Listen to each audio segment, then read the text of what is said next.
आपण डाळिंबाच्या सध्याच्या बाजारभावावरती एक व्हिडिओ केला होता आणि त्यावरती अनेक डाळिंब उत्पादक शेतकऱ्यांचं म्हणणं आहे की डाळिंबासाठी येणाऱ्या अडचणी, डाळिंबावर येणारे रोग, डाळिंबासाठी होणारा खर्च याचा देखील विचार करा। खरं तर शेतकरी मित्रांनो, डाळिंबासाठीच्या येणाऱ्या अडचणी मला माहिती आहेत। मी स्वतः डाळिंब उत्पादक शेतकरी आहे। डाळिंबावर येणारे रोग मला माहिती आहेत। डाळिंबाच्या प्रत्येक गोष्टीतून मी जातोय।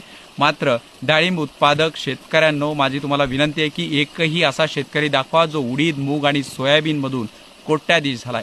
मात्र याच डाळिंबाच्या उत्पादनातून माझे असंख्य मित्र कोट्याधीश झालेत, ज्यांची शेकडो एकरावर डाळिंबाची शेती आहे। परंतु शेतकरी मित्रांनो, जर डाळिंबाच्या बागेला चॅलेंजिंग म्हटलं जातं, कारण डाळिंबाच्या बागेवरती जर सुरुवातीच्या काळात खोडावरती, काडीवरती तेल्या आला, तेल्यानं बागा जात आहेत, मरनं बागा जात आहेत, त्याच्यासाठीचं व्यवस्थापन व्यवस्थित नसेल तरी देखील बागा जात आहेत।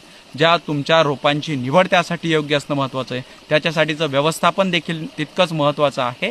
डाळिंबाची बाग जपणं ही तितकं सोपं नसलं तरी डाळिंबाची बाग ही पैसे देते, जर तिला तुम्ही जपलं आणि तिचं व्यवस्थापन नीट केलं।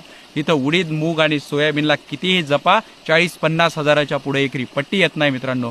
मग उडीद आणि तूर, मूग ह्याच्यापेक्षा डाळिंबाची शेती कितीतरी बरी आहे।